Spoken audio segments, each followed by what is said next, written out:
Hi, I'm Troy from Storycraft Co. In this video, I'm going to walk through our monthly creative writing workbook, Mystery at Midnight. It's our workbook for September 2025, and go through the entire book so you can see exactly how it works, what's inside of the book, and how it can help kids fall in love with writing. So let's dive in. Okay. All right. Here it is. Hot off the press, Mystery at Midnight. This is the ages 7 through 9 category for Mystery Midnight. So this is our Story Explorers series. I'm just going to give a quick preview of the book. It'll have our note to caregivers and how to use this book. It'll have our welcome page, who the book belongs to. Chapter 1 is all about characters. So it talks about what makes a good character, and it's going to ask what type of hero your character is, what abilities they have, and they're going to, go about building their detective character. Where do they live and what are their traits, right? And then we're going to have them draw their character, and then we're going to meet the villain, right? Because every good story needs a good villain, even if it's somebody who just steals your ice cream. In fact, that might be the best kind of villain, but I digress. Chapter 2, we're going to talk all about settings. So we're going to be talking about where the mystery happens. We're going to give them a sample scene and then talk about building the mood and asking descriptory language about, what the character might see or what they might hear.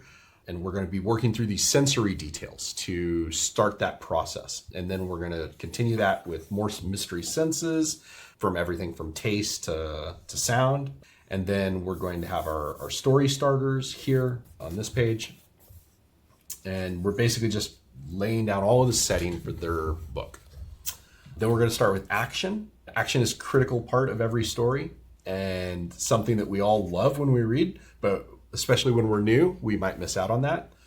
So here at Storycraft Co., we believe that when children practice something, that they get better at whatever that skill is, right? So if we want people to be writing, then we have to make writing fun. It's pretty simple. If we don't make writing fun, then nobody's going to want to write, right? And it's less that we're trying to help the next generation of writers, although that would be amazing. But we want to get kids writing. And the best way to get them to writing is to get them to fall in love with writing. And to do that, you get them to start telling their own stories, right? So we're breaking down like the components about what a story is, giving some examples, asking them for some writing prompts, right? And then we're going to give them, some examples of different action words and different action sequences that could happen. And then the same thing with dialogue. So why are we working through all of this like this? Because if they understand each part of the story in components, even if it's, not terribly complex or not a riveting story, but they understand each part. They understand, okay, this is dialogue. What's the difference between dialogue and action, right? Why does a story need dialogue? What does dialogue look like? How do they write their own dialogue? When we do this, they're going to be able to go to their own story and say, oh, I need to put action in here. I need to put dialogue in here. And each time they build one of these blocks, they're going to make something that looks more like a story that they would read. And that when they have that, they're going to want to share it. And then they're going to want to continue to do their storytelling exercises, to continue to build their skills and keep making stories. We have to make it fun and make it enjoyable. So here's our plot and conflict, where we're going to talk about, what a mystery problem is. We're going to give them the story pieces on how to build a conflict. So like who or what could be causing the mystery and how does your character solve it, build the solution in here. We talk about that on the prior page. And then we're going to write a little mini mystery. And then we start to actually write the story, right? At this point. So now we've given them all the tools and we've walked them through all the pieces, and they go back and they can look and they can go, okay, I did this dialogue, and oh, that's right, I need to do these action sequences here. How do I create a spooky sentence? Well, so we give them some examples, right, of what spooky sentences look like. Circle the sentence that feels more mysterious. I opened the door and walked into the empty room, or I pushed the door open slowly, the room was dark and I heard a soft creak, right? So we're walking through this suspenseful style of language. And then we're going to get into a little bit of the creative writing, where we're talking that, basically an idea is, a book starts usually from one idea, and we're going to give them the story starter. So a lot of these types of things do a prompt, as in they say, here's a sentence, write 500 words. When we tested this, it didn't work really well with kids. We found that they didn't resonate very well with that system. Fiction writers do okay with it. If you give a fiction writer a prompt and you say, okay, go write 1,000 words on that, they do fine. But kids struggle because they don't know what to do. They go, okay, what do you want me to write? What am I supposed to write about? So we had a lot more success when we were working through this and saying, okay, pick your detective, pick your setting and your mystery. You have those things. We already built them. Now choose a starter. We don't tell them write 500. We ask them, we say, here's 5, right? Pick the one that sounds the most interesting to you. If you give them the option instead of a single prompt, the gear starts spinning right away. Like they start getting it right away. And then we help them along as we go, right? Who is involved? You can choose from this list or you can create your own. That way, if they don't know that's what I'm supposed to write, they can go, I don't know that's okay. We'll write about a detective cat. Where does it happen in? It happens in a haunted library, right?